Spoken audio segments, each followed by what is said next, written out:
Hey guys, coldbrew here. Welcome back to another video. We had the event, the first ever event dungeon tournament pop up today, and it will be starting in 17 hours 24 minutes. There's gonna be some rewards in there. We don't know yet the rewards, but we do know you'll be fighting for other people for the top position rewards, but there's gonna be some guaranteed rewards. If we have a look at the Fire Night tournament, it might be similar to this one, but given that we have the Altar of Souls with Prism Soul Stones starting today, I do think that this might be included as part of a reward, having summons available for us, like maybe at least one summon worth of rewards as maybe the top and final reward from that tournament. So I thought let's go and see what the top teams are for the event dungeon. And the way that I'm gonna do this is not just gonna go here and show you guys the teams, because you might have already seen the teams that I've showcased on the channel already.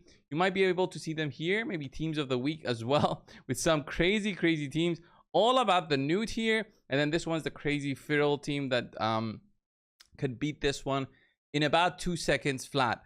There are some more teams and different setups that you can do. It all depends on what kind of champions you have available on the account. And also, if you use the raid optimizer, it's actually the Hell Hades raid optimizer tool. It's actually very easy to find those teams. First things first, though, they've added the rewards, drop rates, and what kind of stats you need in this dungeon. So I was very curious to see this, and we see that there's 260 speed as being almost the minimum. Almost, it's not the minimum, it's the second slowest, with Turtle being the slowest of them all. And it's very interesting to see on how the speeds are and the accuracy required for this dungeon, with 500 accuracy, 505 to be specific, to have a good chance to apply your debuffs on the boss for stage 30. I'm talking always. Stage 20, of course, the stats will be way less, but we're all interested about stage 30. And the drop rates for this is also quite interesting, with only 35% odds for having accessories. It's still so much better, because the odds here for getting gear is actually also odds for getting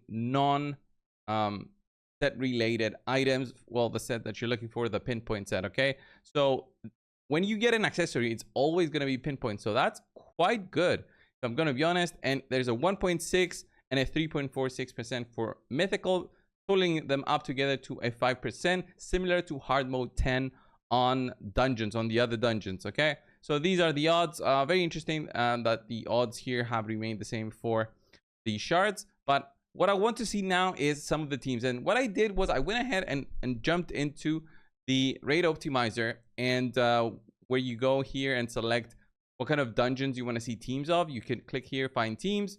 Very cool tool if you're, I think it's only for the premium members or something.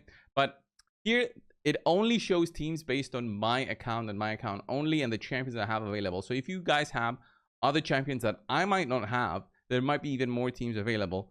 So it's quite interesting, but it does show, of course, the new team with a Crazy Spider and a Coldheart here, actually beating the dungeon 6 battles only. So you'll have to have that in mind, and the speeds are quite high. But with Spider, which I've showcased in a past video, Spider also provides a speed for dungeons aura, which is very cool. And then you have the Newt, Acresia, do enemy max HP damage, and Coldheart probably finish off the boss. But actually, now that I'm seeing it, it's gonna be Newt going first, then the other Newt, then Coldheart, and then finally Acresia in the end, finishing off the boss with her double hit A2.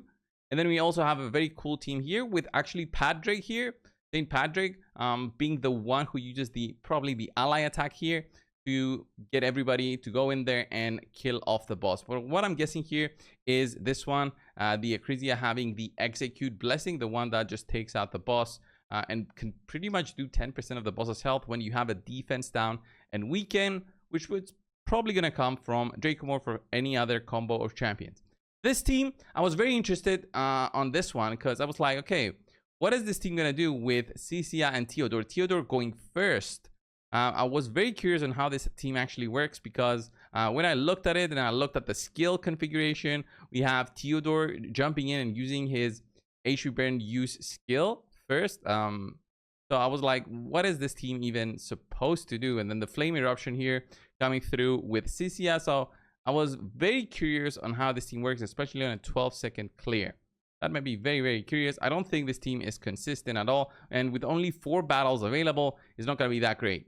This is another very similar team to the ones we saw before, with Newts just being the MVPs here, one with Yumiko here, or Kaimar being the refresh champion. But what I want to see is what kind of other teams can we build, so without the double Newt. So what I will do now, guys, is I'll show you if we just completely exclude Newt from the equation. Although that's not going to be fair for many accounts out there where the majority have at least one Newt. If you've been playing for a year now, you at least have one Newt coming in from last year when we had the Call of the Arbiter series, where we all got Newt basically through a fusion. So there's some really cool teams here. There's one here with Seer. There's even a Warlord here to lock them out, and an Acrisia. But Seer is basically key to beat the whole of the enemy team and just leave the boss there standing, and then you slowly take them out with the remaining team. The minute clear here. Only 2 battles, but not that interested, to be honest, in these very low battle teams. And if we go down a little bit, we'll see another team here, very similar to before, but Ugo to utilize the block buffs. We have a cool team here utilizing Artak and Riho. HP Barons coming in, Armands for control. And if we have a look at their speeds, you'll see that their speeds are all quite high. So if you think about the speeds of 260 on the enemies, which we saw here, the reason you need so much higher is because of Valkyrie stealing Terminator when you get buffs on your own team. And it's very possible that you'll be providing teams on buffs on your teams because of Feral or Riho cleansing, and also providing a block debuffs. So there's multiple things to consider when building a team. And we see some ninjas actually here with the Ramantu also to block the enemies from using their unique passives. So that's quite interesting. If you can drop that as an AoE onto Valkyrie, that actually eliminates her from being so annoying. And then let me see, can we also remove Acrisia here? I want to see without those two. And then let's see if we can get maybe battles. Let's say at least 10 battles here and see some other teams. This one's got Quintus, pretty cool. Ninja and Artak, but only 83% win rate here with 12 battles. Pretty nice. Might have been maybe like a resist or something happening along during the battle and just failing you. This one's got a nice win rate with 95% and 100 battles. So the 95% I'm guessing is just that 3% resist. 3% resist, something bad happens and the whole team gets wiped out. We even see Shayak being used in here.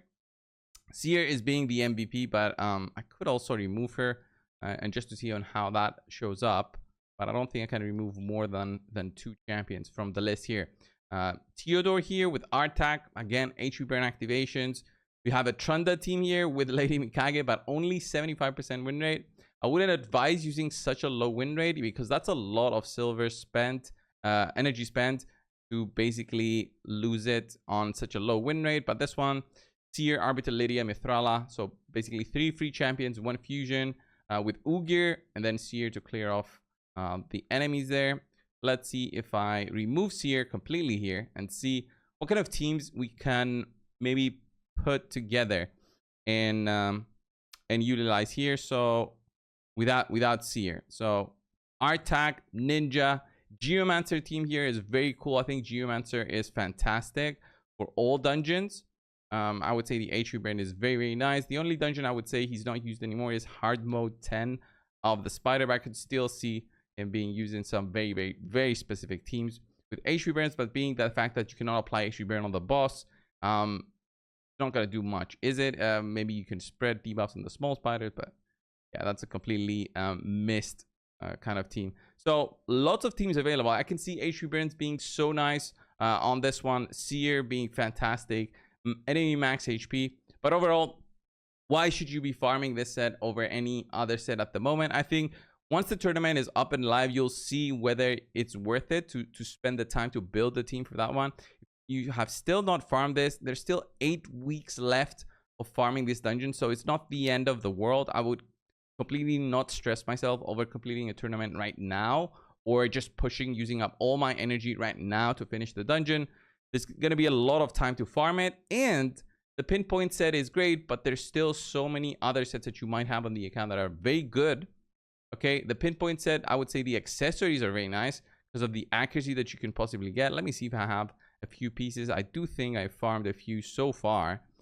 So you get the 20 accuracy from just one ring or one amulet or one banner, and that's just a fantastic addition to what you might have already. And if you can get 2 pieces on your accessory, just accessories, then it's 10% speed as well, which is huge, very nice. And basically makes you choose between protection set and then this one as well, in terms of the protection set needing 3 pieces for 12% speed, and this one needing 2 pieces for 10% speed. It's a very little difference, but it might help you out. And I do think the pinpoint set is very nice, because if you compare it to Feral, which gives 40 accuracy, the pinpoint set is not that hard to get. Feral set you can only get from the Siege right now, but it's so much stronger for the 1 piece bonus that you have here. The 2 piece is very weak. The 3 piece is insane in terms of accuracy on your, let's say, Armands. But these are the teams, guys. I'll check on the tournament tomorrow. Might make some more teams with actual gameplay for those. Although you get the idea with HP burns, enemy max HP, and overall just using Seer with a block buffs champion in there, and then slowly chipping away on from Odin as being the boss. That's it for today, guys. Thank you all. Please subscribe if you haven't already. I'll see you guys in the next one. See ya.